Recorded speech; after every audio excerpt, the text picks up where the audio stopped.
You're being played right now. Someone just won a negotiation you didn't know you were in. While you were choosing your words carefully, being considerate, waiting your turn, someone else was rewriting the rules. They got the promotion. They got the better terms. They walked away with what should have been yours. And you smiled through it because you thought that's how the game works. What if every nice move you make is actually bleeding power? What if your fairness is their advantage? While you play by rules that feel noble, strategic savages are playing a completely different game. They're not louder. They're not meaner. They're just operating from a framework you haven't learned yet. 3 questions decide who wins. Who controls the frame? Who owns the silence? Who moves last? If you can't answer these about your last difficult conversation, you weren't in control. You were being controlled. Here's what haunts me. Why do the most ethical people often finish behind calculated rule benders?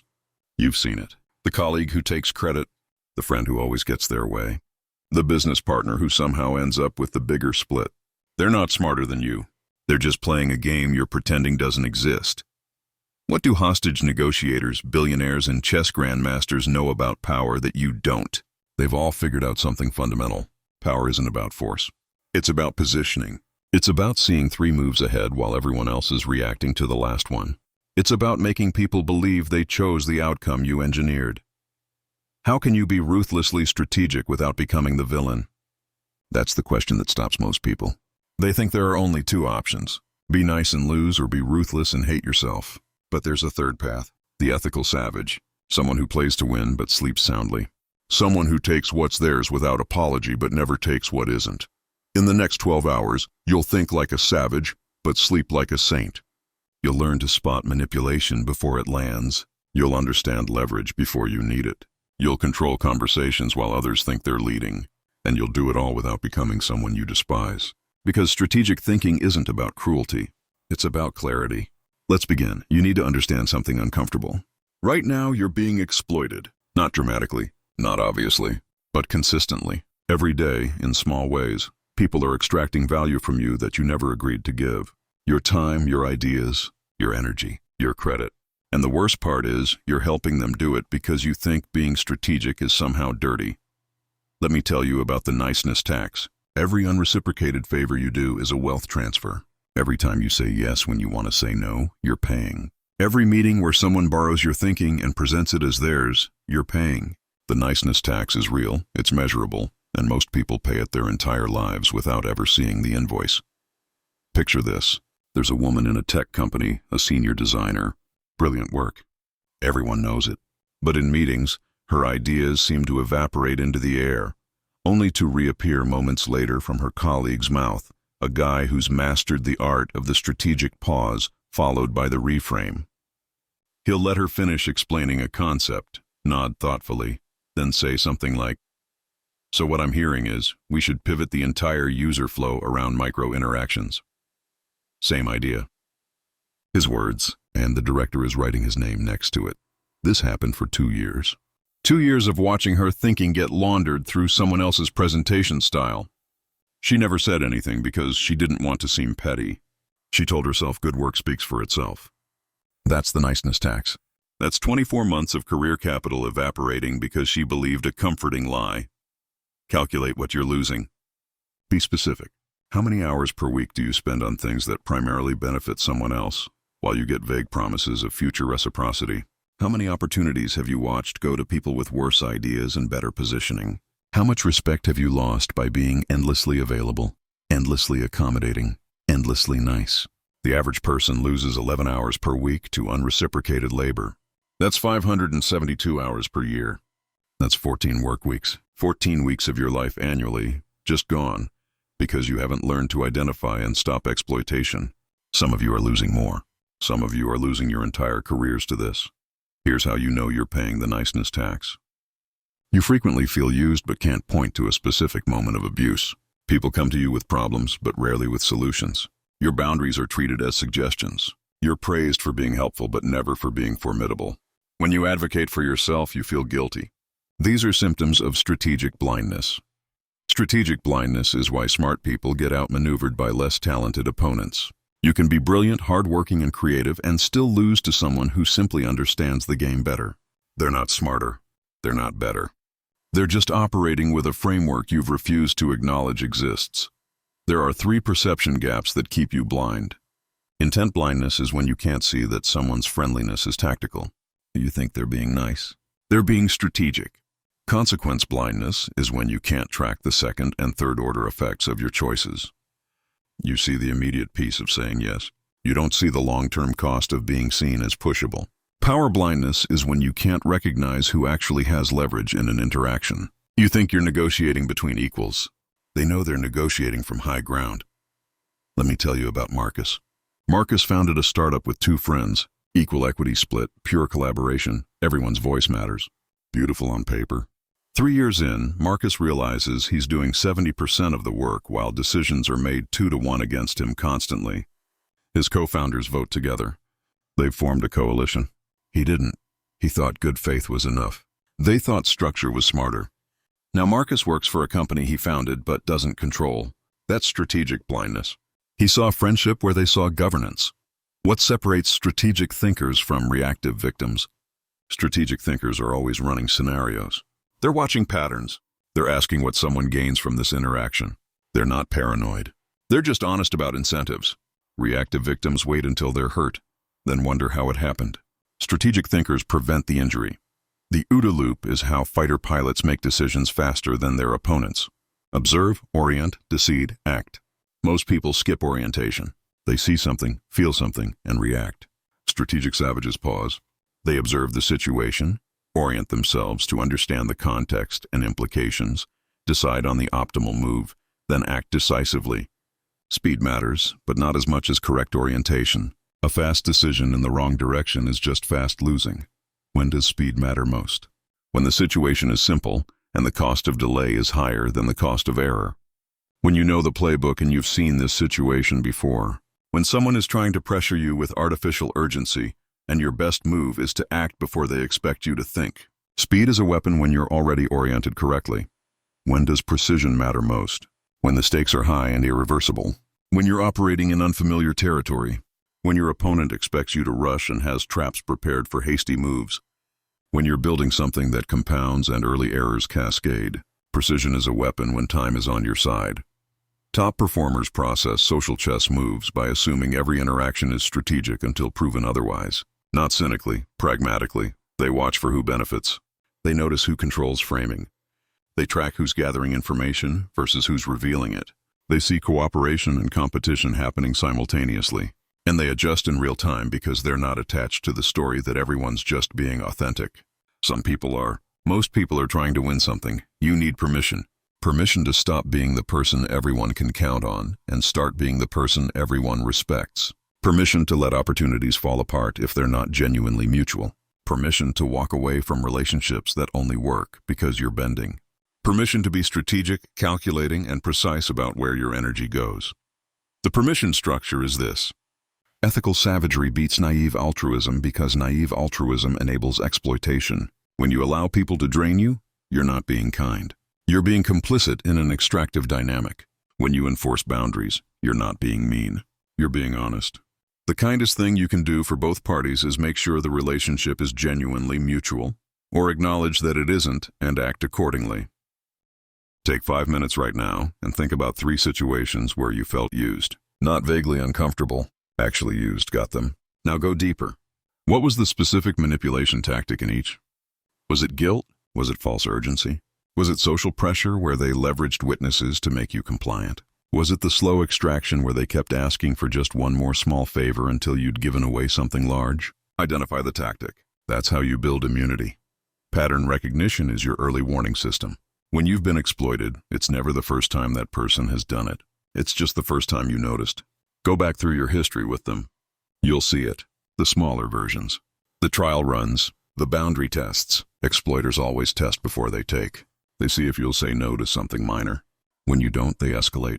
The pattern is always there if you're willing to look. Where does your energy drain? Make a list of everything you do in a week. Not what you're supposed to do. What you actually do. Now mark which items energize you, which are neutral, and which deplete you.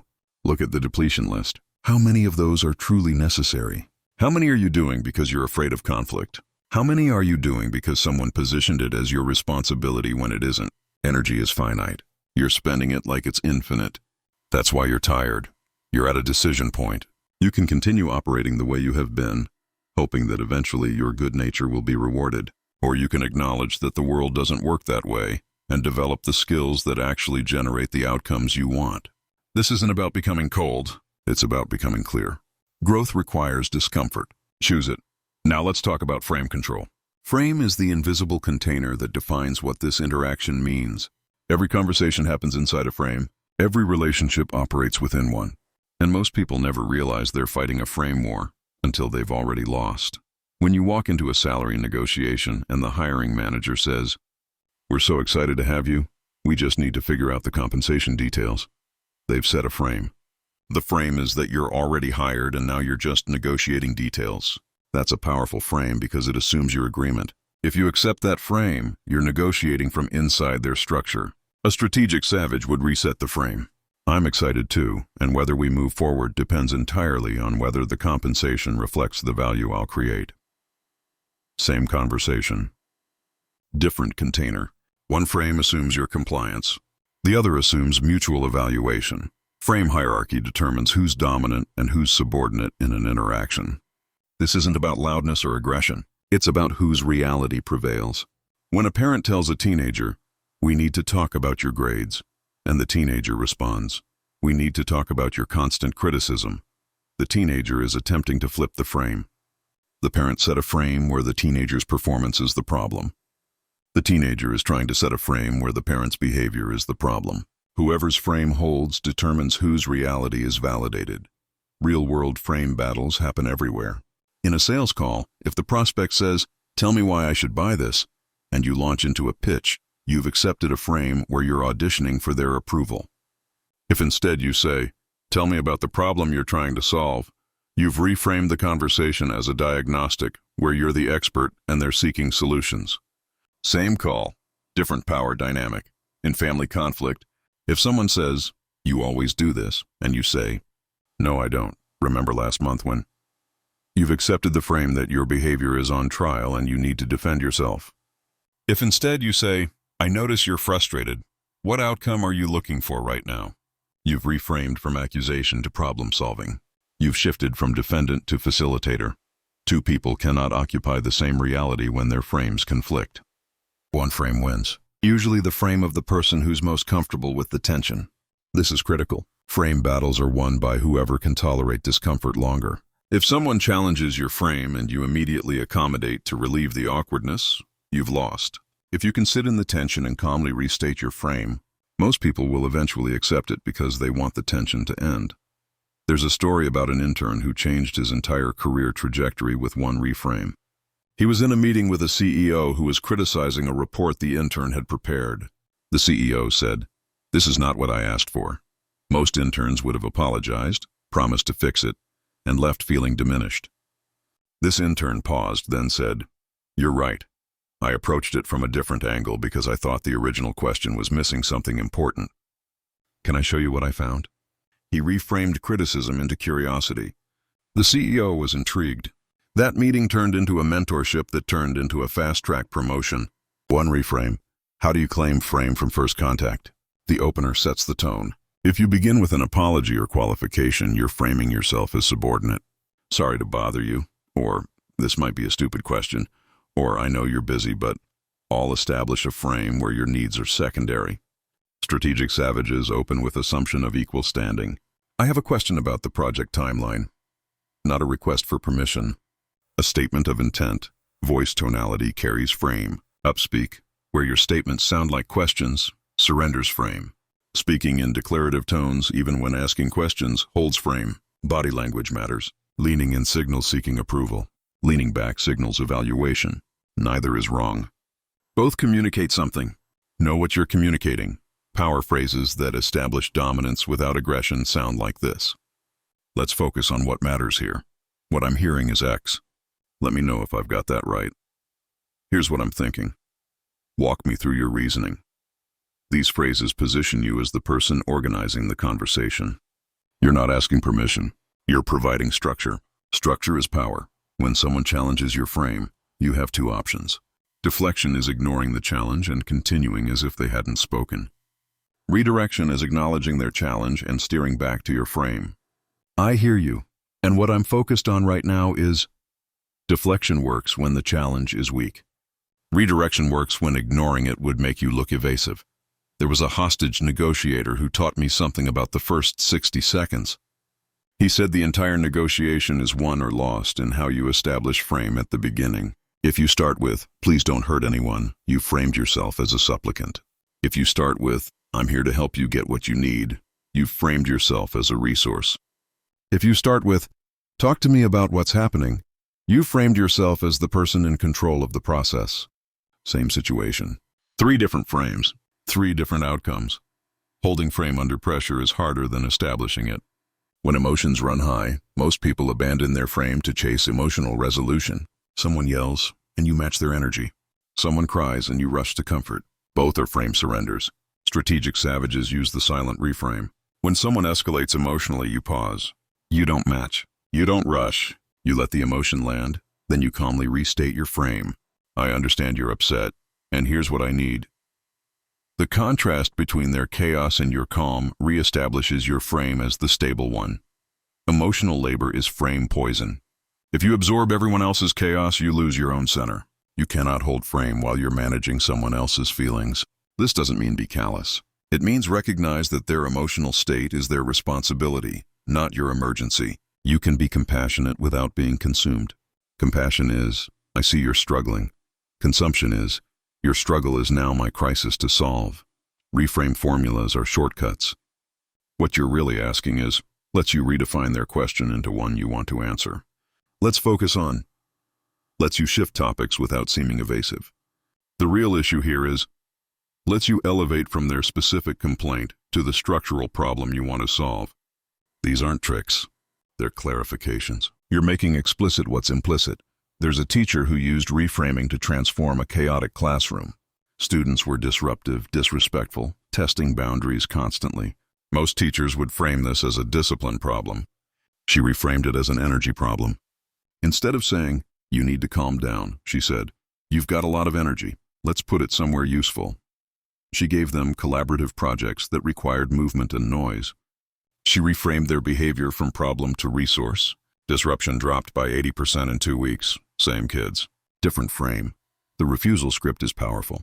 Most people can't say no without justifying themselves. I can't because, and then they list reasons. Every reason you give is a negotiation point. Strategic savages refuse without justification. That doesn't work for me. I'm not available for that. No, just no. If pressed, they repeat. Like I said, that doesn't work for me. The absence of justification communicates that this isn't a negotiation. This is a boundary. Advanced frame tactics include preemptive framing, where you set terms before the conversation even starts. If you're going into a difficult discussion, you email beforehand. I want to talk about X.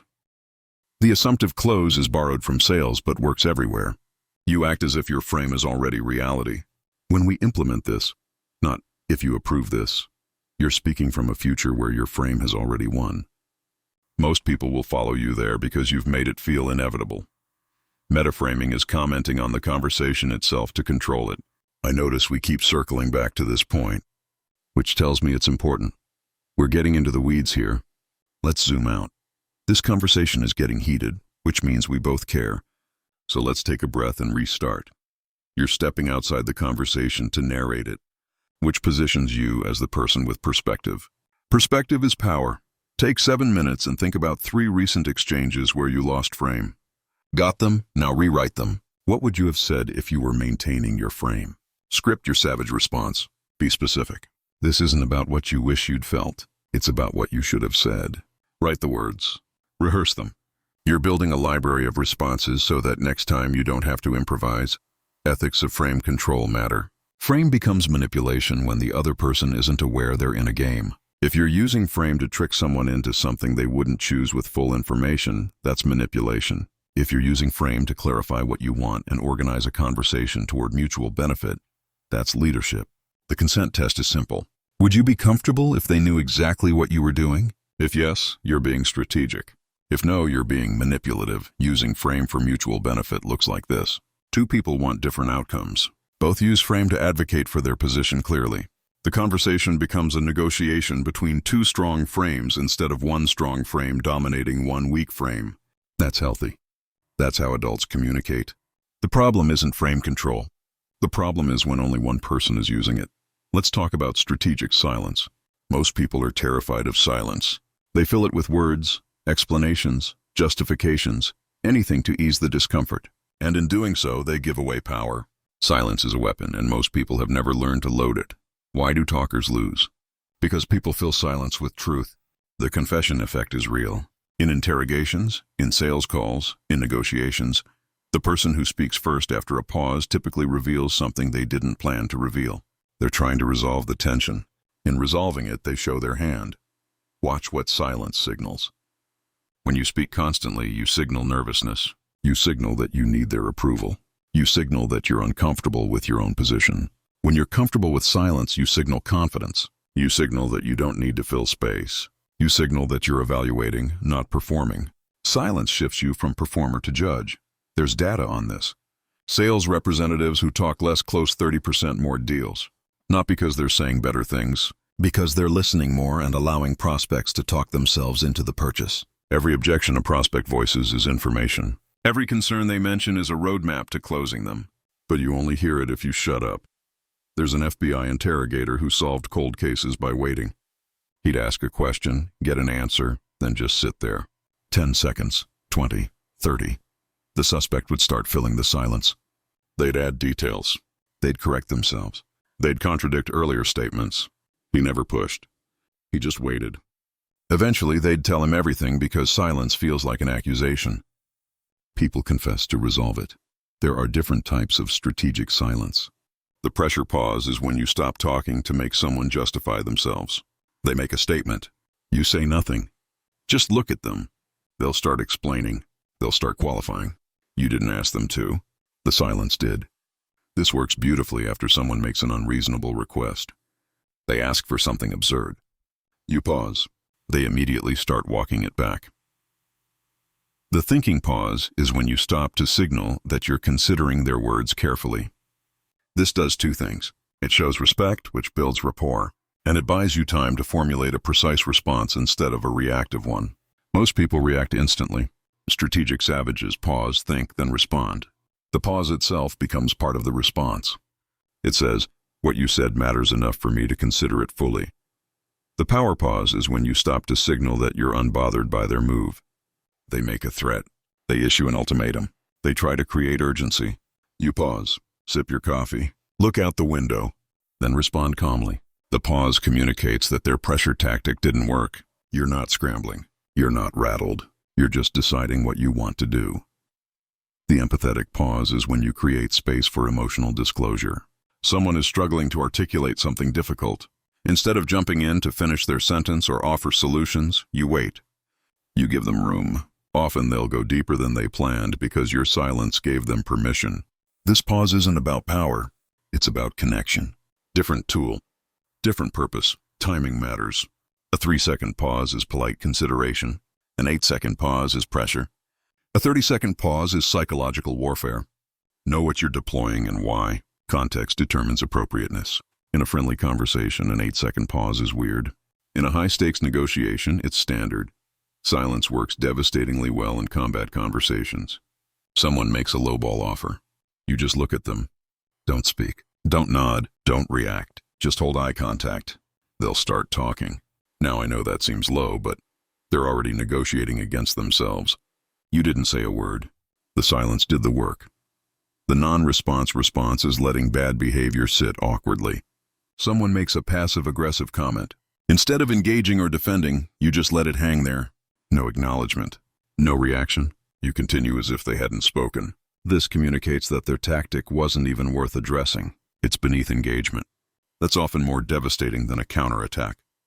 Silence as boundary enforcement sounds like this. Someone pushes you on a topic you've already declined to discuss. They keep pushing. You go silent. They push again. You remain silent. Eventually they say, "Are you going to answer me?" You calmly say, "I already have." The silence becomes the boundary.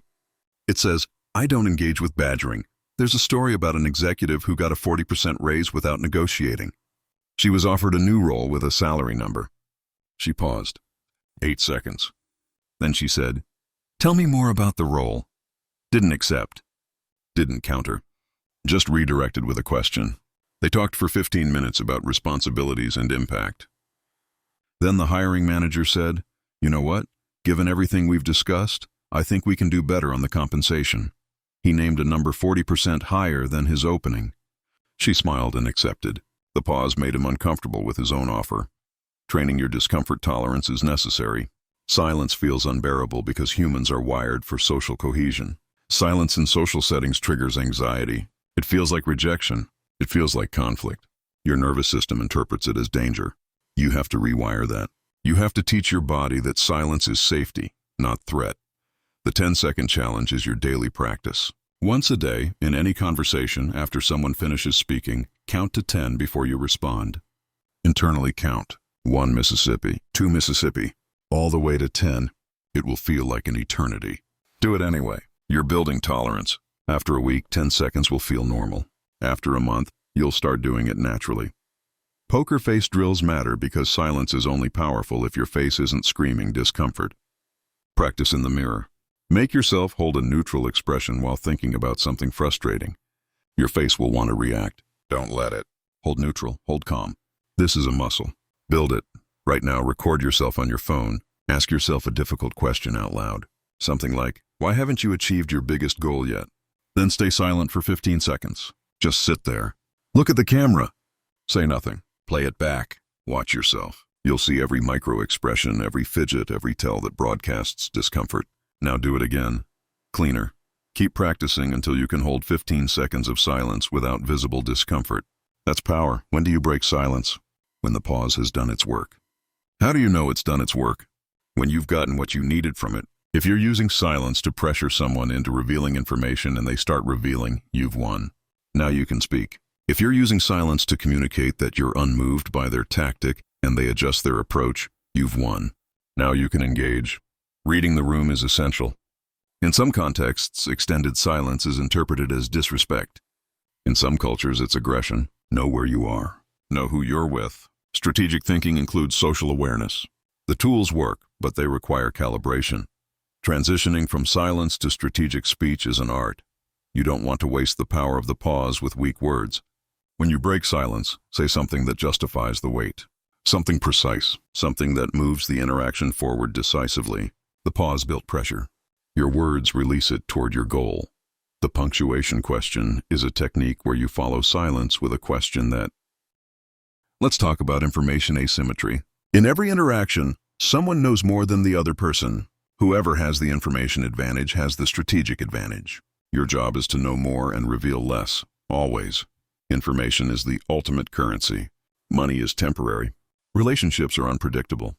But information compounds. A single piece of intel can change a negotiation, a career move, an investment decision, a relationship dynamic. And the beautiful thing about information is that giving it away doesn't diminish it. You can share it strategically while retaining its value.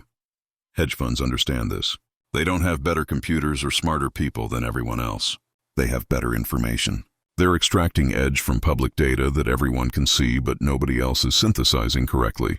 They're finding patterns in plain sight. That's asymmetry. Not secret documents, just better analysis. Asymmetry plays out everywhere. In job interviews, the company knows the salary range. You don't. That's their advantage. But if you've researched comparable roles, talked to current employees, understood their hiring urgency, you've built your own advantage. The interview becomes less interrogation and more mutual evaluation. In divorce settlements, the spouse who's been managing the finances has information advantage. They know where the money is. The other spouse is negotiating blind unless they do discovery. In business deals, the side that understands the other's deadline, budget constraints, and alternative options has advantage. This is why experienced negotiators spend more time gathering intel than crafting arguments. Arguments are tactics. Information is strategy. The listening hierarchy has levels. Surface listening is hearing the words. Subtext listening is hearing what the words imply. Silence listening is hearing what they're not saying. Most people stop at surface. Strategic savages live in subtext and silence. When someone says, "I'll think about it," surface hears consideration. Subtext hears soft rejection. Silence hears what they're not saying, which is what their actual objection is. Extraction techniques aren't manipulation if you're transparent. You're gathering information that helps you make better decisions. The ego stroke is getting people to reveal through flattery. You seem like someone who really understands this space. What's your take on people love displaying expertise? They'll tell you everything. You're not lying. You're creating an invitation. The false confession is sharing fake vulnerability to invite real disclosure. I'm worried I'm not thinking about this correctly. Am I missing something? This makes people feel safe telling you hard truths because you've already admitted uncertainty. They're not attacking you. They're helping you. You frame their criticism as collaboration. The naive question is playing dumb to extract expertise. I don't understand how this works. Can you walk me through it? Even when you understand perfectly, because in their explanation, they'll reveal assumptions, priorities, and gaps you can exploit. Never be too proud to ask obvious questions. Questions cost nothing. Answers are gold. The gossip loop is using third-party stories to unlock information. I heard someone in your industry saying that X is becoming a problem. Are you seeing that? You're not asking them directly.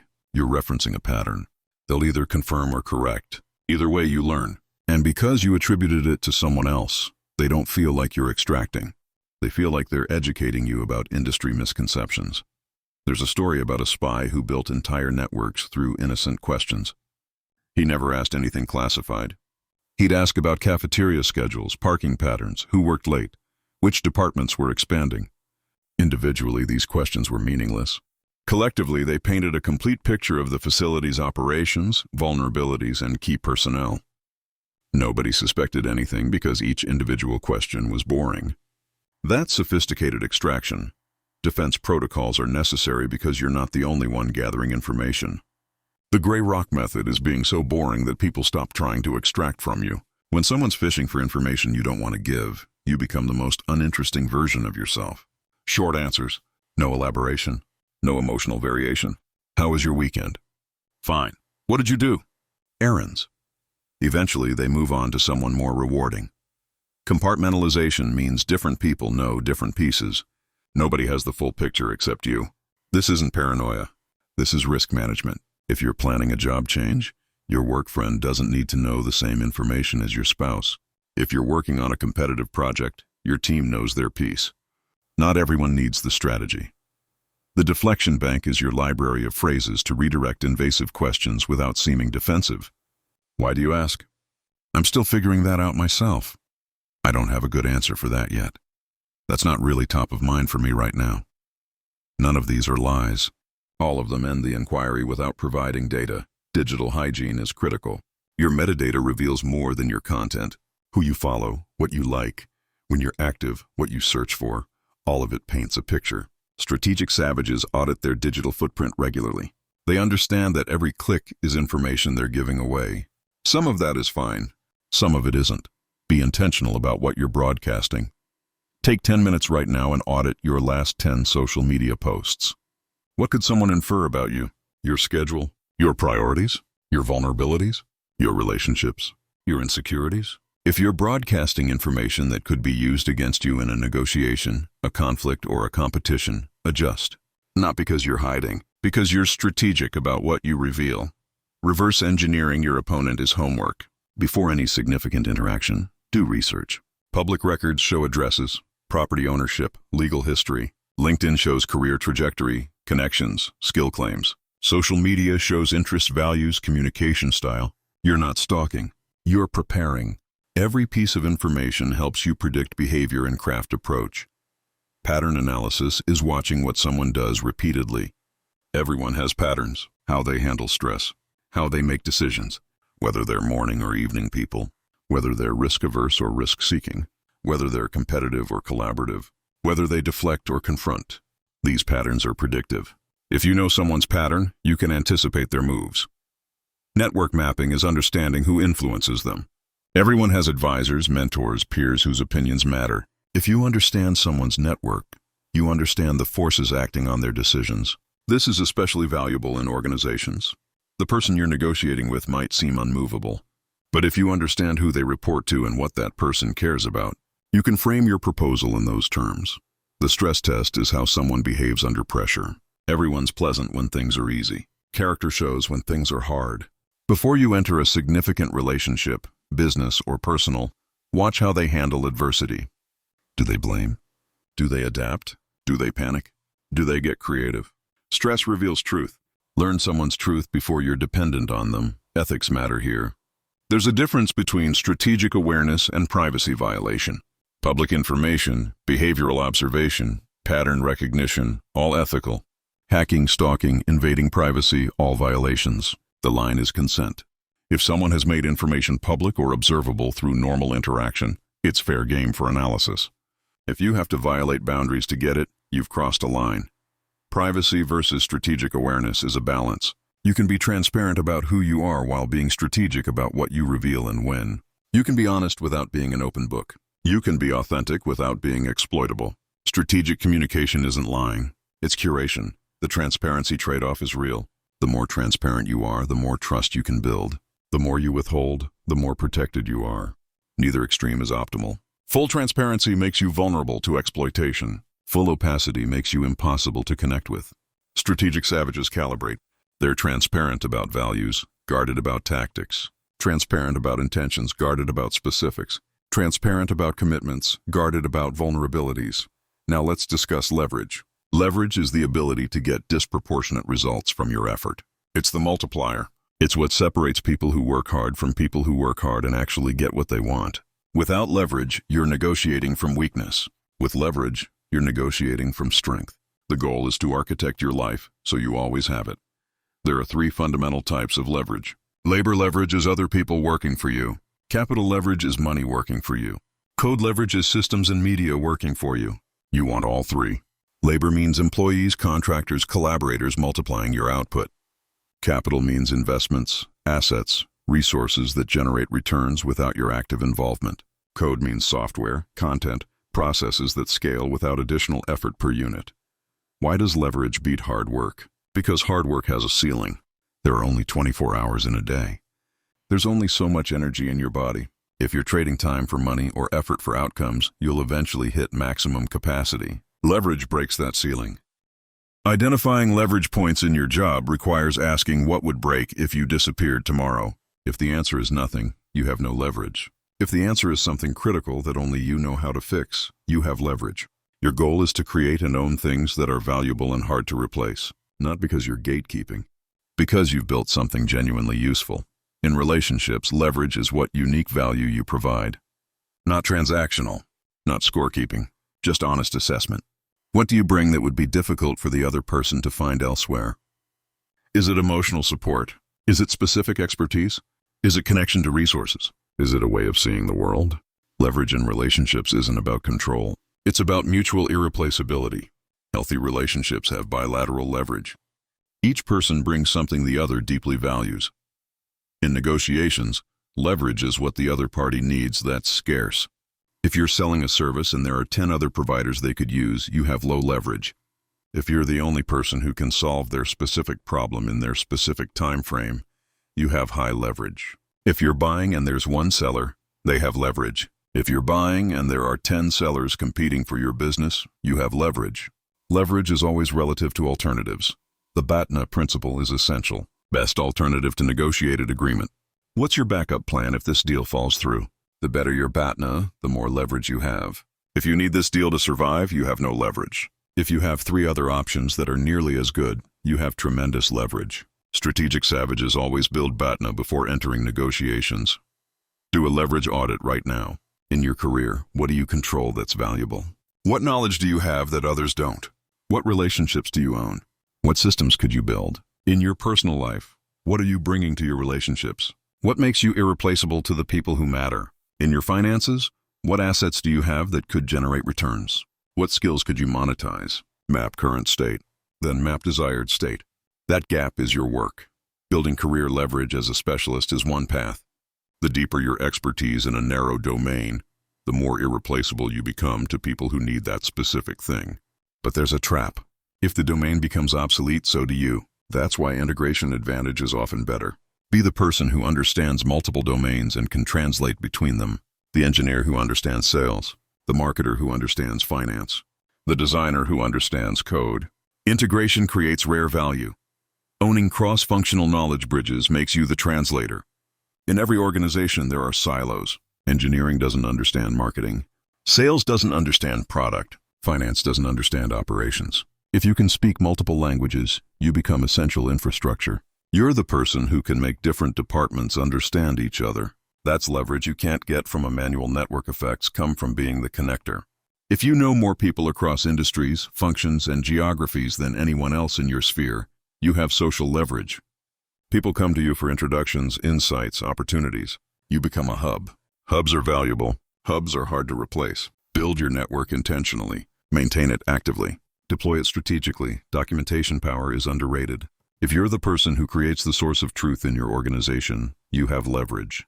Meeting notes, process documentation, decision records, knowledge bases. Most people avoid this work because it's not glamorous. Strategic savages see it as infrastructure for irreplaceability. When you own the documentation, you own the institutional memory. That's power. There's a case study about a marketer who 10x'd their value by mastering analytics. They started as a content creator, good writer, decent strategist, but limited leverage because there are thousands of good writers. Then they learned SQL and data visualization. Suddenly they weren't just creating content. They were proving what content worked, why it worked, and how to optimize it. They could answer the questions that executives actually cared about. Their salary tripled in 18 months. Same person, different leverage. Relationship leverage without toxicity is about mutual value creation. The difference between leverage and hostage-taking is consent and benefit. Hostage-taking is, do what I want, or I'll make you suffer. Leverage is, I provide something valuable to you, which means my needs matter in this relationship. One is coercion. One is fair exchange. Mutual leverage systems create interdependence where both parties need each other. This is the healthiest form of relationship leverage. You both bring value. You both have alternatives. But you both choose this relationship because the mutual benefit is higher than any alternative. That's sustainable. That's adult asymmetric generosity, is strategic giving that compounds. You provide value without immediate expectation of return, but you're thoughtful about where you invest. You help people who are likely to be in a position to help you later. Not transactionally, strategically. You build social capital. Social capital becomes leverage when you need it.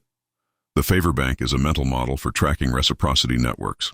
You're not keeping score publicly, but you're aware of the flow. Who have you helped? Who has helped you? Who owes you? Who do you owe? This isn't manipulation. It's awareness. Humans operate on reciprocity. Understanding the balance helps you know where you have social leverage and where you need to build more. Take 8 minutes and list 5 people in your network.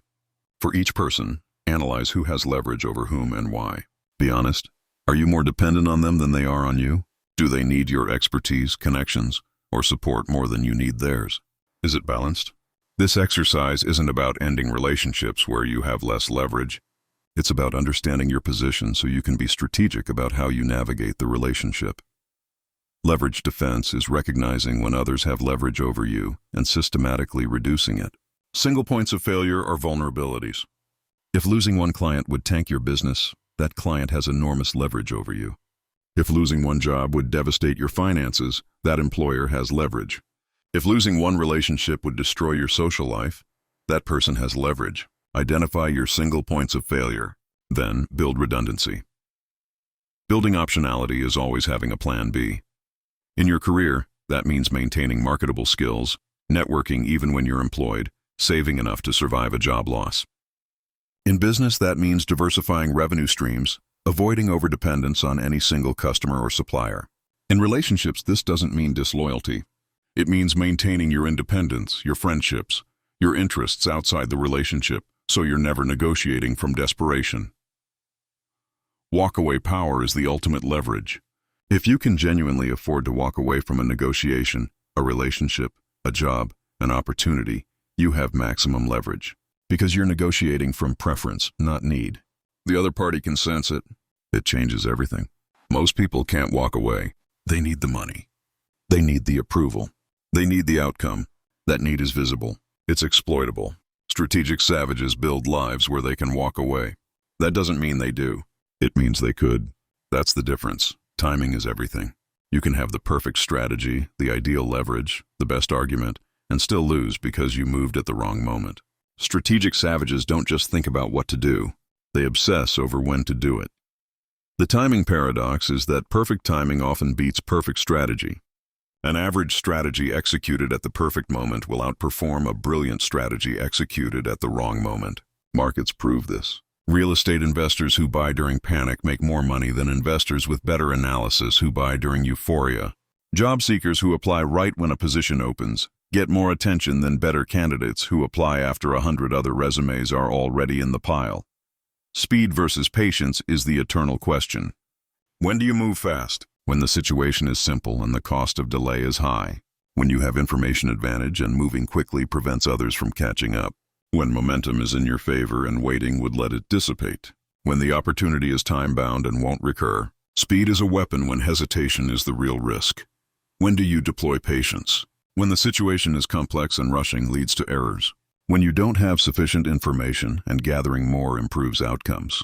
When the other party is under time pressure and waiting gives you leverage. When your opponent is making mistakes and interrupting them would be foolish. Patience is a weapon when time is working in your favor. The J-curve is short-term pain for long-term positioning. Some strategies require you to accept losses up front for gains later. Starting a business, learning a new skill, repositioning your career, making a significant life change. The first months or years are harder than staying where you are, but the long-term trajectory is superior. Most people can't tolerate the J-curve. They quit in the valley. Strategic savages understand that temporary discomfort is the price of lasting advantage. There's a story about an investor who bought distressed assets at exactly the right panic moment. It was 2008. Financial crisis, real estate collapsing. Everyone was selling. Prices were irrational. He had cash. He could have bought any time in the prior year. He waited, he watched. He let the panic accelerate. Then, at the moment of maximum fear, when sellers were desperate and buyers had vanished, he bought, not trying to catch the falling knife, waiting until it hit the ground. He made $40 million in the subsequent recovery. Perfect timing.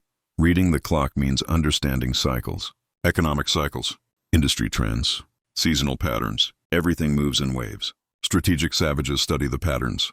They know when markets are hot and when they're cold. They know when hiring freezes happen. They know when people make big decisions versus when they defer. They know when attention is abundant versus scarce, and they time their moves accordingly. Emotional timing is catching people in receptive states.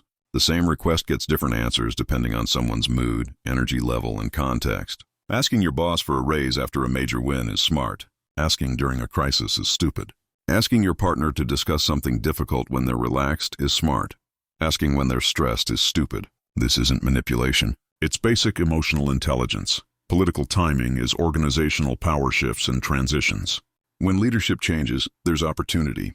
When strategy pivots, there's opportunity. When reorgs happen, there's opportunity. Because the old rules are suspended and new rules haven't solidified. Strategic savages pay attention to these transitions and make their moves during the uncertainty. Crisis timing is when chaos creates opportunity. Most people freeze during crisis. Strategic savages act. They're buying when others are panicking. They're hiring when others are laying off. They're investing when others are hoarding cash. Not recklessly, strategically, because assets are cheap and competition is paralyzed. Crisis is when fortunes are made. The fatigue factor is real. Why does 4 p.m. Friday get different answers than 9 a.m. Monday? Because people have limited decision-making energy. By end of day, end of week, they're depleted. Their resistance is lower. Their standards are looser. They want to resolve things and go home. Strategic savages time difficult requests for when the other party is tired. It's not unethical. Its tactical first mover versus fast follower is a fundamental strategic choice. When do you lead and when do you let others test the waters? First movers get attention, early market share, and sometimes lasting advantage. But they also pay pioneer costs. They make the mistakes. They educate the market. They fight the battles. Fast followers learn from those mistakes, enter with better products, and often win bigger. The pioneer's burden is innovation costs versus improvement profits. The first company in a space spends money proving the market exists. The second company benefits from that proof and just needs to execute better. This is why Facebook beat MySpace. Google beat Yahoo. Apple didn't invent smartphones, they perfected them. Sometimes letting someone else go first is smarter. Tech companies that waited and won are everywhere in history. Microsoft didn't invent operating systems. Amazon didn't invent e-commerce. Netflix didn't invent streaming. They watched pioneers, learned what worked, avoided what didn't, and executed better. That's not lack of creativity. That's strategy. Your temperament matters. Are you naturally early or late? Some people are wired to see opportunities first and move fast. Some people are wired to see risks and move carefully. Neither is wrong. Know yourself. If you're naturally early, build in pause mechanisms. If you're naturally late, build in action-forcing functions. Work with your temperament, don't fight it. Manufacturing urgency is using time pressure to force decisions. Scarcity tactics work because humans are loss-averse. Limited availability makes things more desirable. Deadlines force action. Competitive pressure triggers FOMO. These are psychological levers you can pull intentionally. The expiring offer is the classic urgency tactic. This price is only good until Friday. We have 3 other candidates. The window for this opportunity closes soon. It works because it shifts the other party's calculus from, should I do this, to can I afford to miss this? That's a different decision. One has higher action bias. Psychological triggers include fear of missing out, loss aversion, and social proof. FOMO is seeing others benefit from something you're not part of. Loss aversion is feeling the pain of loss twice as strongly as the pleasure of equivalent gain. Social proof is looking to others' behavior to determine correct action. All 3 can be ethically leveraged to create urgency that moves people toward decisions they'll ultimately be happy with. Ethics check here. Fake urgency is manipulation. Real leverage is strategy. If you're creating artificial scarcity that doesn't exist, you're lying. If you're highlighting real constraints and time sensitivity, you're being clear. The test is whether the urgency you're communicating is factual. If it is, you're being strategic. If it isn't, you're being dishonest. Take 6 minutes and design 3 urgency scenarios for a negotiation you're currently in. What real constraints exist? What deadlines matter? What alternatives are the other party considering? How can you frame the timing to highlight genuine time sensitivity without fabricating it? Write specific language. This is your urgency toolkit. Patience as power is underrated in an instant gratification culture. The long game is outlasting impulsive opponents. They need results now. You can wait. That difference is leverage. They'll make concessions to speed things up. You won't. Eventually the terms move in your favor simply because you had longer patience. Strategic waiting is letting bad options eliminate themselves. Sometimes the best move is no move. Let the situation develop. Let other players reveal themselves. Let obviously bad paths fail visibly so you don't have to argue against them. Time kills bad ideas better than arguments do. The compounding advantage is small edges over time. A 1% improvement daily compounds to 37 times better in a year. A slight timing advantage repeated consistently becomes massive strategic superiority. Patient players don't need big wins. They need consistent small wins that compound. There's a CEO who didn't react to competitor provocations and won market share. His competitor kept launching dramatic campaigns, price cuts, public attacks. Everyone expected him to respond. He didn't. He just kept executing his plan, improving product, serving customers, building infrastructure. 18 months later, the competitor was exhausted and desperate. He was stronger than ever. He won through patience. Let's talk about emotional armor. Your emotions are exploitable. Strategic opponents will use your feelings against you. They'll trigger anger to make you reckless. They'll trigger guilt to make you compliant. They'll trigger fear to make you desperate. They'll trigger shame to make you silent. If you can't regulate your emotions, you can't execute strategy. It's that simple. Emotions as exploits means manipulators use anger, guilt, fear, and shame as levers. Anger makes you reactive instead of strategic. You say things you don't mean. You break relationships you need. You make threats you can't back up. Guilt makes you give things away to relieve discomfort. Fear makes you accept bad terms to avoid worse outcomes. Shame makes you hide instead of advocating for yourself. These are tools in a manipulator's toolkit. The emotional puppet is when your feelings serve others' agendas. They pull the string, you dance. Someone criticizes you, you rush to defend yourself and reveal insecurity. Someone praises you, you relax your guard and reveal information. Someone threatens you, you panic and make concessions. You're not making strategic choices. You're having emotional reactions. That's controllable if you don't have armor. Attachment theory applies to power dynamics. Anxiously attached people are easier to manipulate through intermittent reinforcement. Give them attention, withdraw it, give it back. They'll chase. Avoidantly attached people are easier to manipulate through displays of independence. Show them you don't need them, they'll pursue to regain control. Securely attached people are hardest to manipulate because their emotions aren't easily triggered by relationship dynamics. There's a story about a negotiator who lost millions by getting emotionally invested. He was buying a company. Negotiations were going well. Then the seller made a personal comment implying the buyer wasn't sophisticated enough to understand the business. The buyer got offended. He took it personally. He started negotiating to prove himself instead of to get good terms. He overpaid by 30%. His ego cost him millions. The detachment protocol is cognitive distancing. You observe emotions without embodying them. You notice, I'm feeling angry right now, instead of, I am angry. The former gives you space. The latter consumes you. This is a learnable skill. You practice watching your emotions like weather. Patterns, interesting, informative, but not definitive of who you are or what you should do.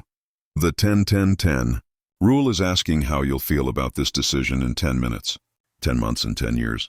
In the moment, emotions are intense. 10 minutes later, they're diminished. 10 months later, they're barely memorable. 10 years later, they're irrelevant. This perspective helps you avoid decisions based on temporary emotional states. Stoic reframes are questions that create. Meditation for strategists isn't about emptiness or peace. It's about control. 3-minute reset practices give you the ability to pause, observe your internal state, and choose your response instead of reacting. Sit, breathe, notice what you're feeling, name it, then decide what to do about it. That pause is power. Neuroscience explains this. Your amygdala is the emotional alarm system. It reacts fast. Your prefrontal cortex is the strategic planner. It thinks slowly. When your amygdala is hijacked, your prefrontal cortex goes offline. You're reactive, not strategic. Training emotional regulation is literally training your prefrontal cortex to maintain control, even when your amygdala is screaming. This is biology. This is trainable. Emotional offense is using emotions strategically. Strategic vulnerability is sharing emotions to build leverage. If you show someone you're hurt by their behavior, and they care about you, that's leverage. They'll modify their behavior. This isn't manipulation if it's genuine. It's communication. You're making explicit what was implicit.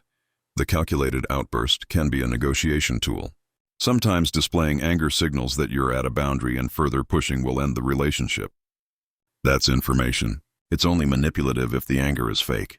If you're genuinely at a limit and you show it, that's honest. Mirroring is reflecting emotions to create rapport or discomfort. If someone is excited, you match their excitement. If someone is calm, you match their calm. This creates connection. Or if you want to unsettle someone, you deliberately don't mirror. They're yelling, you're quiet. They're anxious, you're relaxed. The contrast highlights their lack of control.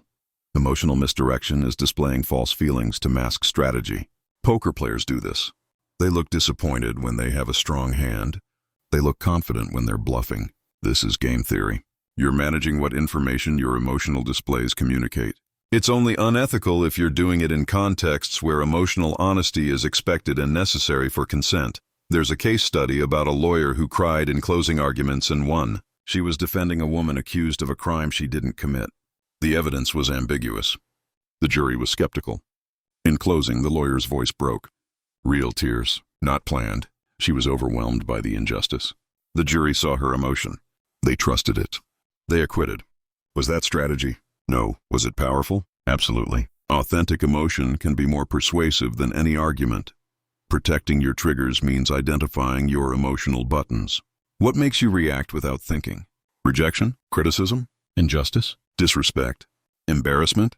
Everyone has triggers. Strategic savages know theirs. They know someone calling them incompetent will trigger defensiveness. Someone questioning their motives will trigger anger. Someone implying they're selfish will trigger guilt. Knowing your triggers lets you see them coming. Trigger inoculation is exposure therapy for weak spots.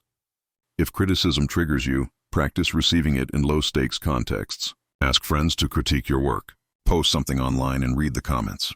Train your nervous system to tolerate the discomfort. Over time, the trigger loses power. You can hear criticism without reacting. That's armor. The insult immunity protocol is reframing attacks as data. Someone insults you.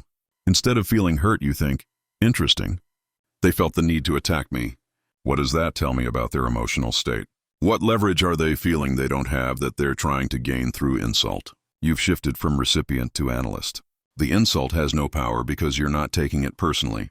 You're extracting information from it. Take 10 minutes right now and write down your 3 biggest emotional triggers. Be specific. What situations, phrases, or behaviors consistently make you reactive? Now, for each trigger, create a response script. Not an emotional reaction. A strategic response. What would you say if you were calm, clear, and in control? Write the exact words. Rehearse them. Next time you're triggered, you have a pre-planned response instead of a reaction. Empathy as intel, not infection, is reading others' emotions without absorbing them. You can understand that someone is angry without becoming angry yourself. You can recognize that someone is scared without becoming scared. This is the empath advantage. You have information about their internal state. You can predict their behavior. You can adjust your approach, but you're not consumed by their feelings. Prediction through emotional modeling is imagining what you would feel in their situation, then using that to anticipate their moves. If you were in their position, what would you be worried about? What would you want? What would you avoid? This helps you predict without them telling you. You're running simulations based on emotional logic. Boundaries mean compassion versus codependence. Compassion is, I see you're struggling and I care about you. Codependence is, I see you're struggling and now I'm struggling too and I need to fix it for you. One is supportive. One is enmeshed. Strategic savages maintain boundaries. They care without carrying. They support without sacrificing themselves. When to feel is a strategic question. There are times when emotional engagement is valuable. Deep conversations with people you love. Moments of celebration or grief. Times when vulnerability builds connection. Strategic thinking doesn't mean never feeling. It means choosing when to engage emotionally versus when to stay detached. Context determines appropriateness. Coalition building is how you multiply your power. Nobody wins alone. The myth of the self-made person is propaganda. Every successful human has allies, mentors, supporters, collaborators. Strategic savages understand this. They build coalitions intentionally. Power mathematics is simple. 1 + 1 = 5 when aligned correctly. Two people with complementary skills and aligned interests can achieve more than their individual outputs combined. This is synergy. This is why partnerships, teams, and alliances exist. Multiplication beats addition. Historical examples prove this. Political coalitions have changed nations. Labor unions have shifted economic power. Strategic alliances have won wars. Individuals have limits. Coalitions have none. Throughout history, the side with better coalitions usually wins. Not always the side with better resources or better ideas, better alignment. The lone wolf myth is why solo players hit ceilings. You can only know so much. You can only do so much. You can only reach so many people. At some point, scale requires other people. The entrepreneur who insists on doing everything themselves will lose to the entrepreneur who builds a team. The employee who hoards information will lose to the employee who shares and collaborates. Lone wolves are vulnerable. Packs dominate. There's a story about how 3 mid-level employees formed a coalition and ousted toxic leadership. The company had a CEO who was abusive, dishonest, and driving talent away. Nobody individually had power to challenge him. But 3 managers from different departments started talking. They documented patterns. They aligned their observations. They built a case. They took it to the board together. United front, corroborating evidence. The board couldn't dismiss them. The CEO was removed within 60 days. That's coalition power. Identifying allies starts with interest alignment. Who shares your goals? Not superficially, deeply. If you're trying to change a policy at work, who else benefits from that change? If you're trying to improve a relationship, who else wants the same dynamic to shift? Shared interests create natural alliance potential. Complementary skills matter because good coalitions aren't redundant. You don't want 3 people who are all good at the same thing. You want different capabilities that combine into comprehensive strength. The visionary needs the executor. The creator needs the marketer. The strategist needs the operator. Diversity of skill creates resilience. Trust versus utility is the difference between short-term partners and long-term allies. Some relationships are transactional. You collaborate on one project. You each get value. You move on. That's fine. That's utility. But long-term allies are people you trust beyond any single transaction.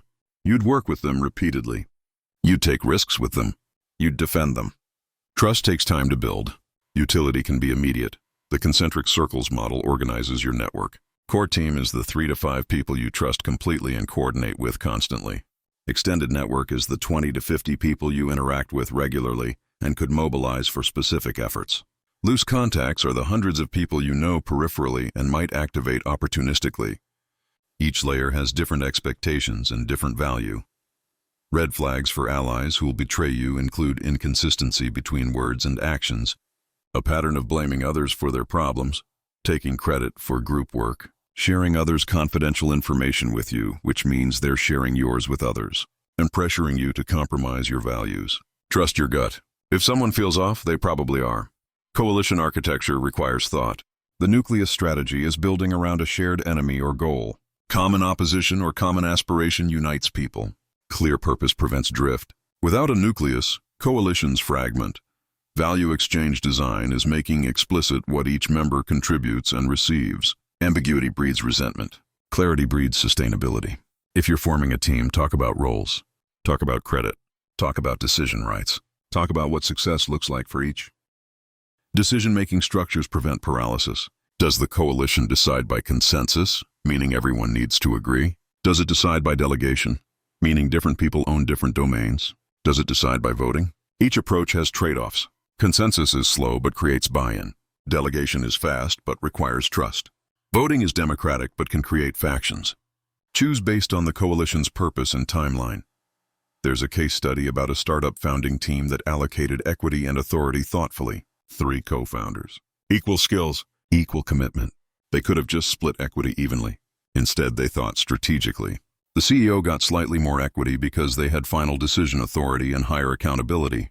The CTO got full autonomy over technical architecture. The COO got full autonomy over operations. They documented everything. When disagreements arose, the structure handled them. The company scaled because the coalition was architected well from the start. Managing coalition politics is necessary because humans are messy. Preventing internal competition and jealousy requires fairness and transparency. If one person is getting more credit, more resources, or more opportunity, and it's not justified by contribution, resentment builds. Strategic savages actively manage perceptions of fairness. The credit-sharing protocol is making allies feel valued. Public acknowledgement, explicit appreciation.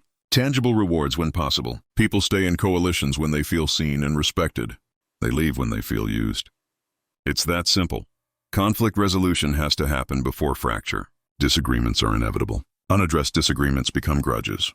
Address early. Address directly. Address privately first. I noticed tension around X. Can we talk about it? Most conflicts are misunderstandings or unspoken expectations. Talking resolves most of them. Exit strategies are gracefully dissolving partnerships when they've run their course. Not every coalition lasts forever. Projects end. People's goals diverge. Strategic savages plan exits in advance. They have off-ramps. They have transition plans. They end things cleanly so they preserve relationships and reputations. Take 12 minutes and map your current network. Draw the concentric circles. Who's in your core team? Who's in your extended network? Who's a loose contact? Now identify 3 potential allies you haven't activated yet. People who share your interests, have complementary skills, and seem trustworthy. Draft outreach messages. Not transactional. Genuine. I've been thinking about X, and I know you care about this too. Want to grab coffee and brainstorm? Start building coalitions before you need them. Using coalitions offensively is collective bargaining, blocking undesired outcomes, amplification, and political maneuvering. Collective bargaining is union strikes, class actions, group negotiations. Multiple people demanding the same thing is more powerful than one person demanding it.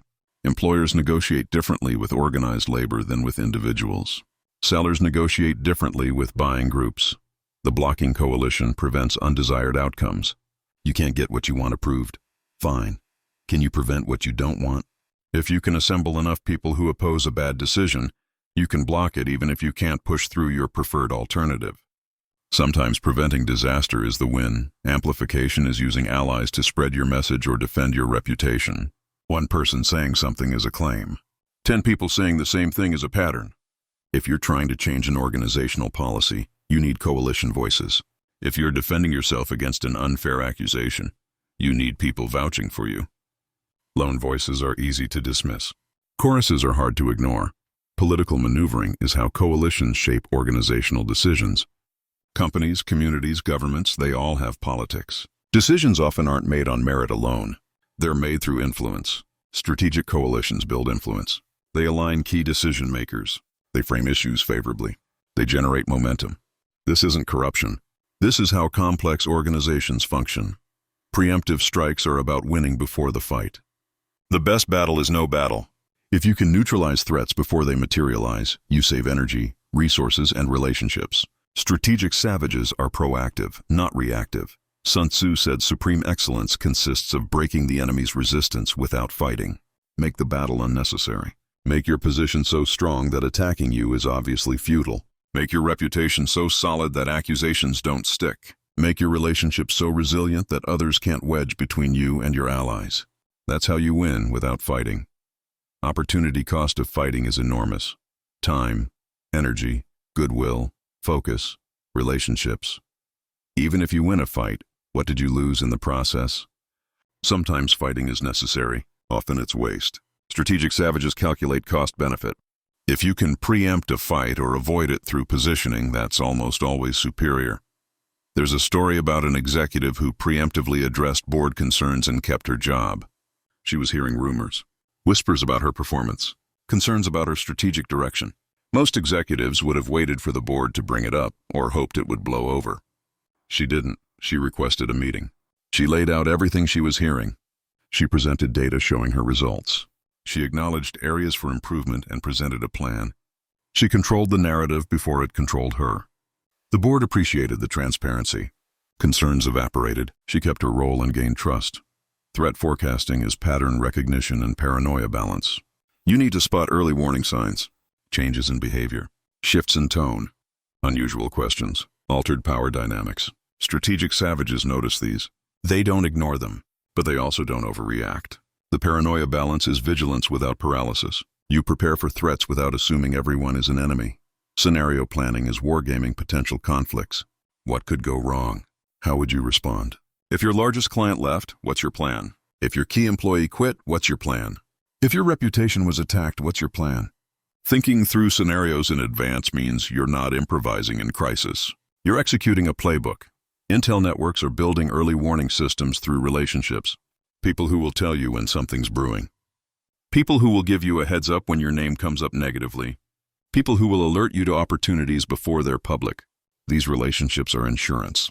You build them before you need them. There's a case study about how Netflix preempted Blockbuster's counterattack. Netflix knew that eventually Blockbuster would realize the threat and respond. Blockbuster had resources, brand recognition, infrastructure. They could have crushed Netflix if they moved decisively, so Netflix moved first. They built subscriber base quickly.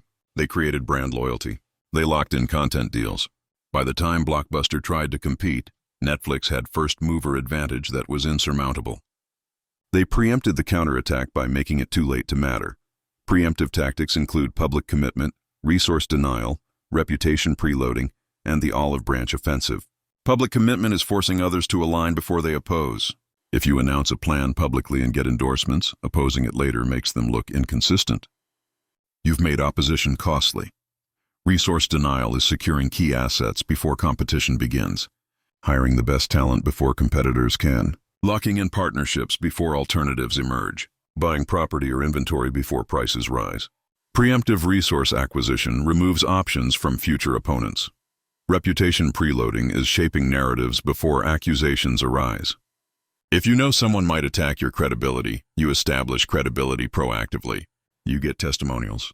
You document your work. You build relationships with influential people. So when the attack comes, the narrative is already set in your favor. The olive branch offensive is offering collaboration to potential enemies. You turn them into allies before they become opponents. I know we might be competing for this, but what if we work together instead? Sometimes that works. When it does, you've eliminated a threat entirely. Take 8 minutes and identify one brewing conflict in your life. It hasn't exploded yet, but you can feel it building. Now design a preemptive solution. What could you do or say right now that would neutralize it? Could you have a direct conversation? Could you change your positioning? Could you secure an ally? Could you offer a compromise? Write the specific action. Then take it. Preemption requires courage, but it's always easier than reaction. Strategic surrenders are giving ground strategically to avoid costly battles. Not every fight is worth winning. Sometimes the cost of victory is higher than the cost of letting something go. Strategic savages know when to fight and when to fold. The tactical retreat is losing battles to win wars. You let them win this round because it's not the important round. You conserve resources. You maintain relationships. You live to fight another day. This isn't weakness. This is resource allocation. Knowing when you're outmatched is wisdom. If you're going up against someone with more leverage, more resources, more allies, and more information, fighting might be suicidal. Sometimes the strategic move is to acknowledge the power imbalance and negotiate the best terms you can get instead of pretending you have leverage. Dignity and strategic withdrawal is maintaining respect. When to fight anyway comes down to principles worth defending at high cost. Some things are non-negotiable. Your values, your safety, your core relationships. Strategic thinking doesn't mean abandoning everything to avoid conflict. It means choosing your battles wisely. When the principle at stake is fundamental, fight. Cost is irrelevant. Preventing escalation is de-escalation techniques, off-ramps, and knowing when rules matter. De-escalation is cooling hot conflicts before they explode, lowering your voice when someone raises theirs, acknowledging emotions without validating bad behavior, creating space for calming down. These techniques prevent minor conflicts from becoming major ones. The off-ramp is giving opponents a graceful exit. If you corner someone with no way out, they'll fight desperately. If you give them an exit that preserves their dignity, they'll often take it. I understand why you feel that way. Let's find a solution we can both live with. You're showing them the door. They're more likely to use it. Adaptation is essential. The world changes. Your strategies must change with it. What worked yesterday might not work tomorrow. Strategic savages are fluid, not rigid. They evolve or they get crushed. The rigidity trap is why yesterday's winning strategy becomes tomorrow's failure. Success creates confidence. Confidence creates attachment to methods. Attachment creates blindness to changing conditions. Then the conditions change, and you're still using obsolete strategies. You lose, not because you got worse, because you didn't adapt. Cognitive entrenchment is when beliefs become liabilities. You've believed something so long that you can't see evidence contradicting it.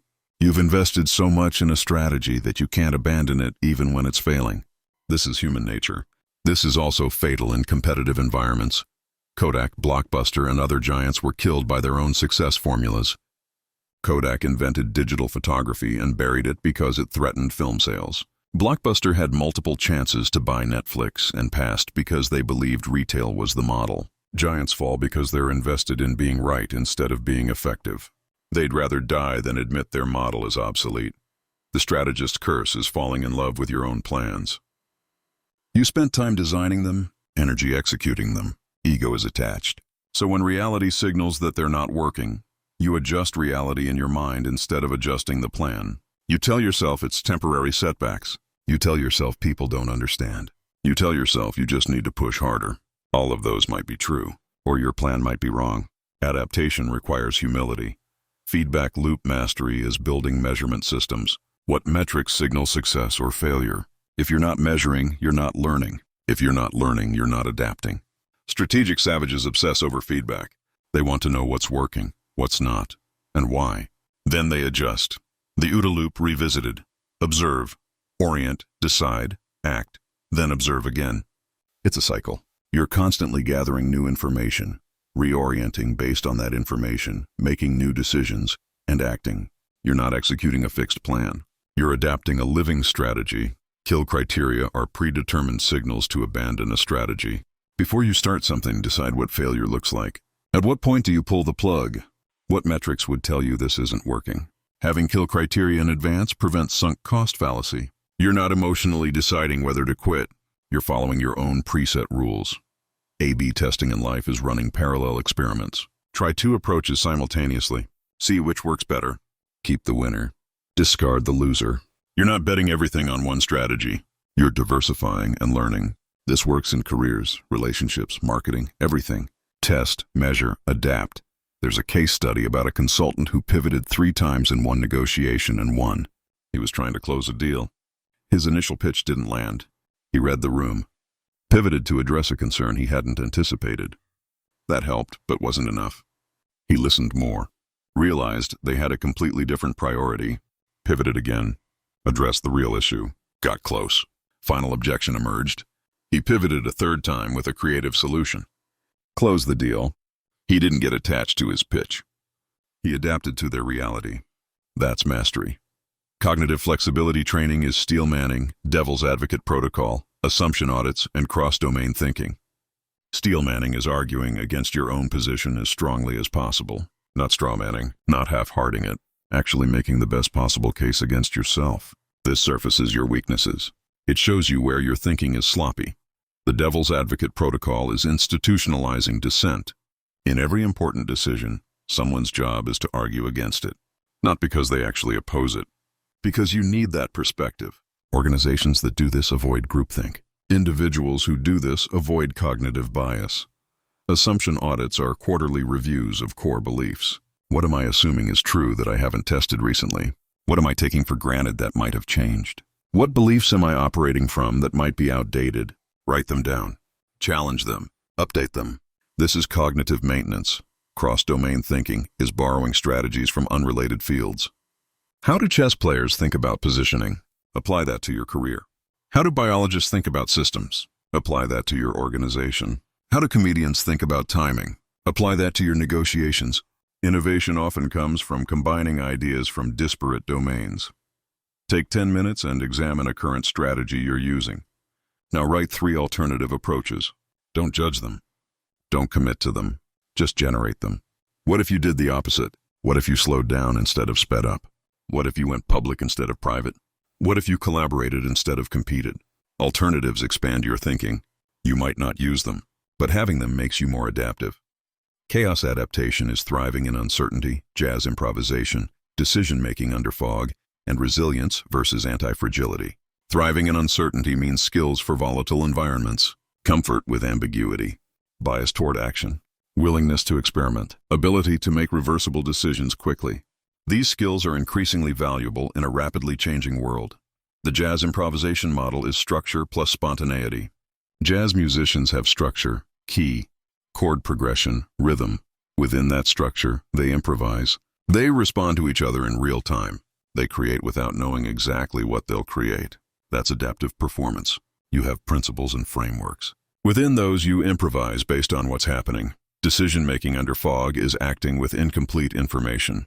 You'll never have perfect information. If you wait for it, you'll miss opportunities. Strategic savages make decisions based on sufficient information, not perfect information. They act, gather feedback, adjust. That's faster than analyzing forever. Resilience versus anti-fragility is the difference between bouncing back and getting stronger from shocks. Resilience is good. You encounter adversity, you recover. Anti-fragility is better. You encounter adversity, you improve. Muscles are anti-fragile. Stress them appropriately, they grow. Strategic savages build anti-fragile systems. Systems that benefit from volatility. Identity flexibility is separating self-worth from strategies. You are not your plan. If your plan fails, you didn't fail. You just need a new plan. This separation is psychologically essential. If your identity is wrapped up in a strategy, adapting feels like self-betrayal. If your identity is separate, adapting is just smart. Ego management is recognizing pride as an adaptation blocker. Ego says, I can't change course because that would mean I was wrong. Strategy says, I change course because new information suggests a better path. Ego loses. Strategy wins. Manage your ego or it will manage you.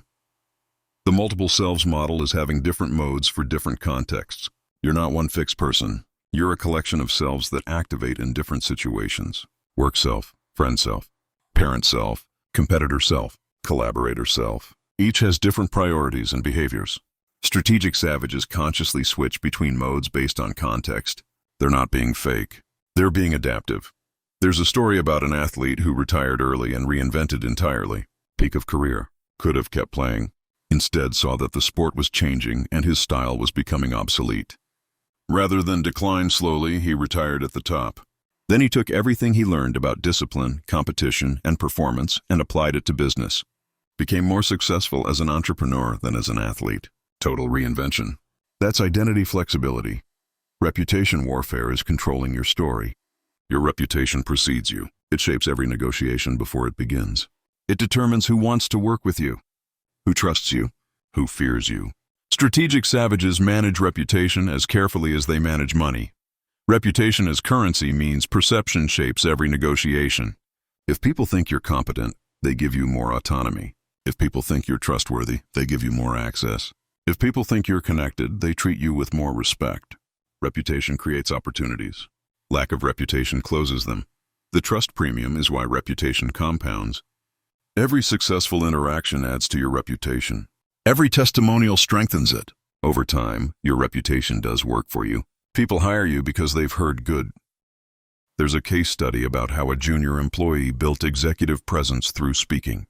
She was early in her career, no formal authority, but she volunteered to present at industry conferences. She prepared meticulously. She delivered value. Over 2 years, she spoke at a dozen events. She became known. When a leadership position opened at her company, she was the obvious choice. Not because of tenure, because of reputation. She'd built it strategically. Defense protocols are preemptive reputation management, response frameworks, legal tools, and avoiding the Streisand effect.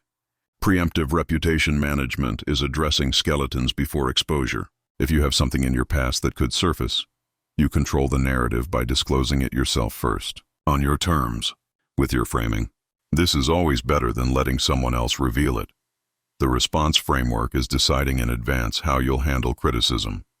Do you ignore? Do you refute? Do you redirect?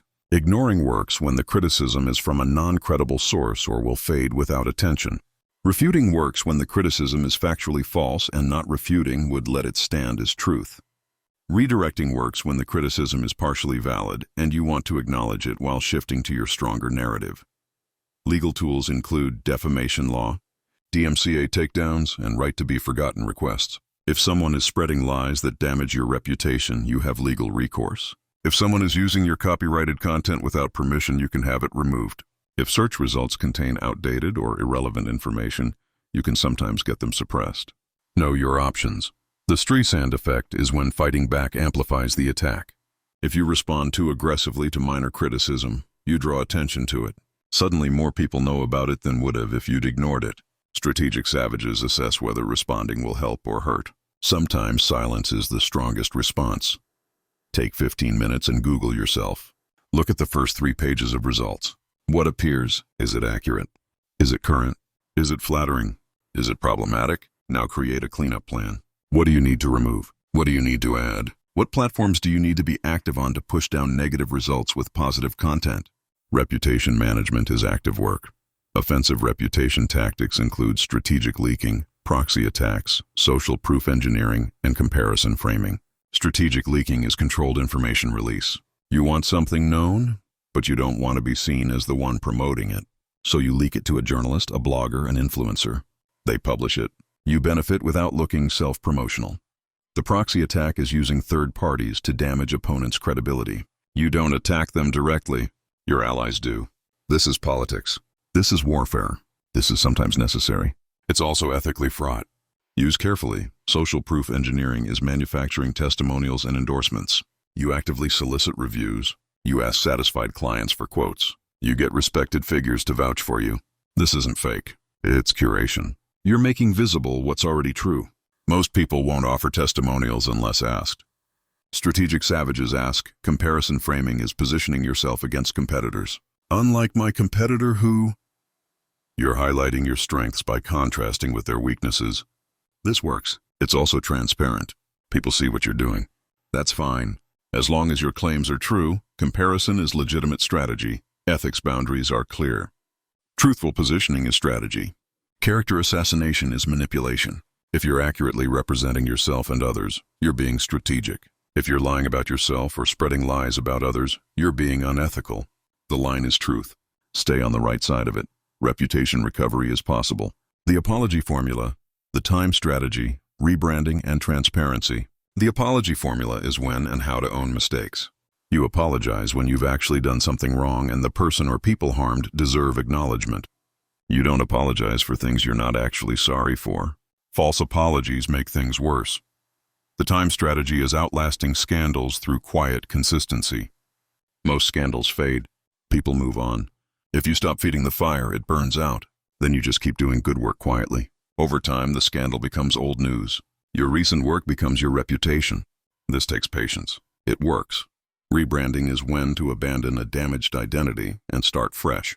Sometimes the stain won't wash out. If your reputation is so damaged in one context that repair is impossible, you start over. New brand, new positioning, sometimes new location. This is expensive. It's sometimes necessary. There's a story about an executive who survived a public scandal through radical transparency. He made a bad decision. It became news. He could have hidden, lawyered up, gone silent. Instead, he held a press conference, explained what happened, took full responsibility, outlined what he learned, committed to specific changes. It was risky, it worked. People appreciated the honesty. His reputation recovered within a year. Transparency is strategy. Now we integrate everything. You've learned 12 strategic frameworks. Frame control, silence, information asymmetry, leverage, timing, emotional armor, coalition building, preemption, adaptation, reputation. Now you need to synthesize them into a coherent philosophy that balances power with principles. That's the ethical savage. The power integrity matrix has 4 quadrants. Naive is low power, high integrity. You're a good person. You're also ineffective. You get exploited. You don't get what you want. Tyrant is high power, low integrity. You're effective. You're also immoral. You get what you want, but you destroy relationships and eventually face consequences. Victim is low power, low integrity. You're neither effective nor ethical. You're just flailing. Ethical savage is high power, high integrity. You're effective and moral. You get what you want and you sleep soundly. That's the goal. Why integrity is a long-term power multiplier is simple. Trust enables cooperation. Cooperation enables scale. Scale enables compounding. If people trust you, they'll work with you repeatedly. They'll introduce you to opportunities. They'll defend you when attacked. They'll give you benefit of the doubt. Trust is the foundation of sustainable power. Lack of trust might work short-term. It always fails long-term. The trust economy is how reputation creates compounding opportunities. Every interaction is an investment. If you act with integrity, you build trust capital. That capital generates returns, opportunities, alliances, resources. If you act without integrity, you burn trust. That destroys future value. Strategic savages understand that integrity isn't nice. It's profitable. There's a story about a CEO who chose transparency over short-term profit and built industry dominance. His company made a mistake, a product defect that could have been hidden temporarily. Hiding it would have preserved quarterly revenue. He disclosed it immediately, recalled the product, took the financial hit. Analysts criticized the decision. Customers appreciated it. Within 3 years, his company had the highest trust rating in the industry. That trust translated to market share. They became dominant. Integrity was strategy. Personal code development is defining your non-negotiables. What lines won't you cross? What principles matter regardless of cost? This isn't abstract. This is concrete. Write it down. Be specific. These are your guardrails. When you're under pressure and strategic thinking could lead you somewhere dark, your code pulls you back. The consequentialist versus deontologist debate is ends versus means. Consequentialists say outcomes determine morality. If it produces good results, it was right. Deontologists say actions have inherent morality regardless of outcomes. Lying is wrong, even if it produces good results. Strategic savages lean consequentialist, but with deontological constraints. Outcomes matter, but certain methods are off limits regardless of outcomes. Your values hierarchy is ranking principles when they conflict. Loyalty versus honesty, ambition versus stability, freedom versus security. You can't maximize everything simultaneously. You have to choose. Strategic savages know their hierarchy.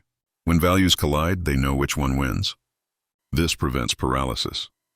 The regret minimization framework is decision-making for long-term pride. When facing a difficult choice, project yourself to age 80. Looking back, which decision would you regret less? Not what feels easier now. What you'll be proud of then. This reframes short-term pain as long-term wisdom. Take 20 minutes and write your personal strategic code. 10 rules you'll follow regardless of cost. Be specific, not be honest, but I will not lie to gain advantage in negotiations. Not be fair, but I will not take credit for others' work. Write your code. This is your operating system. When you're tempted to compromise, this is what you return to. Tactical integration is choosing which tactic for which context. You now have a toolkit. Frame control works in conversations. Silence works in negotiations. Information asymmetry works in competitive situations. Leverage works everywhere. Timing determines when to deploy everything. The decision tree is situational. What's the context? What's the goal? What tools fit? Then execute stacking strategies as using multiple tools in combination. Frame plus silence plus leverage is devastatingly effective. You control the conversation, you weaponize pauses, and you negotiate from strength. These tools multiply each other. That's why comprehensive. Let me walk you through a practical scenario. Job negotiation. You receive an offer. It's below what you want. You could accept it because you need the job. That's naive. You could reject it aggressively and demand more. That's risky. Instead, use the integration. First, frame. I'm excited about this opportunity, and I want to make sure we structure this in a way that reflects the value I'll create. Frame is mutual benefit, not adversarial. Then silence. Let them respond. Gather information. What's their real budget? What's the urgency? How flexible are they? Next, leverage. Reference your BOTNA. I'm considering a few opportunities right now. Even if your BOTNA isn't great, they don't know that. Information asymmetry. Now timing. If they're desperate to fill the role, you have urgency leverage. If you're desperate for income, they have it. Assess honestly. Finally, emotional armor. Don't get excited and accept too quickly. Don't get offended and walk away too quickly. Stay detached. Evaluate rationally. Negotiate systematically. That's integrated strategic thinking. Another scenario. Family conflict. Your sibling keeps making passive-aggressive comments about your life choices. You could ignore it. That's avoidance. You could explode. That's reactive. Instead, integrate. Frame the conversation. I've noticed some tension between us, and I want to address it. You're framing this as solvable, not as an attack. Use silence strategically. After they respond, pause. Let them say more than they planned. They'll probably reveal the real issue. Show empathy without absorbing their emotions. Emotional armor. You can understand they're struggling without making their struggle your emergency. Build a coalition if needed. Are other family members seeing this? Can they help mediate? That's not ganging up. That's constructive support. Adapt as the conversation unfolds. If they're receptive, continue. If they're defensive, give them space and revisit later. That's tactical integration. Maintenance systems keep you sharp. Weekly review protocol is asking what worked and what didn't. Every Sunday, spend 20 minutes reflecting. What strategic wins did you have this week? What strategic failures? What did you learn? What will you do differently? This habitual reflection compounds learning. The peer accountability group is strategic masterminds. Find 3 to 5 people who think strategically. Meet monthly. Share challenges. Pressure test each other's thinking. Hold each other accountable to strategic behavior. This external accountability prevents drift. It keeps you growing. Reading list matters. Books, podcasts, mentors for continued growth. Strategy isn't one and done. It's continuous learning. Read biographies of strategic thinkers. Study game theory. Learn negotiation. Understand psychology. The more frameworks you absorb, the more tools you have. Annual strategic audit is major life reevaluation. Once a year, assess everything. Is your career still aligned with your goals? Are your relationships still serving you? Are your habits still effective? Are your beliefs still accurate? This is big picture review. Most people never do this. They drift for decades. Strategic savages course correct annually. The debrief habit is extracting lessons from every interaction. After any significant conversation, negotiation, conflict, or collaboration, take 5 minutes. What happened? What did you do well? What could you have done better? What did you learn about the other person? What did you learn about yourself? This habit turns experience into expertise. Before versus after self-assessment is measuring growth. Think about who you were at the beginning of this audiobook. How did you handle conflict? How did you negotiate? How did you manage emotions? How did you build alliances? Now think about who you are now. You have frameworks. You have language. You have tools. You're not the same person. That's transformation. From reactive to proactive is the identity shift. You used to respond to what happened to you. Now you shape what happens. You used to hope things would work out. Now you engineer outcomes. You used to be surprised by exploitation. Now you see it coming and neutralize it. That shift is everything. Teaching others deepens mastery. When you explain strategic thinking to someone else, you understand it more deeply. You clarify concepts. You find gaps in your knowledge. You integrate ideas. If you want to master this material, teach it. Mentor someone. Write about it. Discuss it. Teaching is learning. The ripple effect is how your evolution impacts your circles. When you start thinking strategically, the people around you notice. Some will be inspired. Some will be threatened. Some will adapt. Your relationships will shift because you're no longer playing the role they expected. That's okay. Better relationships will form. Ones based on mutual respect and strategic alignment. Close your eyes for a moment. Visualize yourself 6 months from now. You're in a difficult conversation. Someone is trying to manipulate you.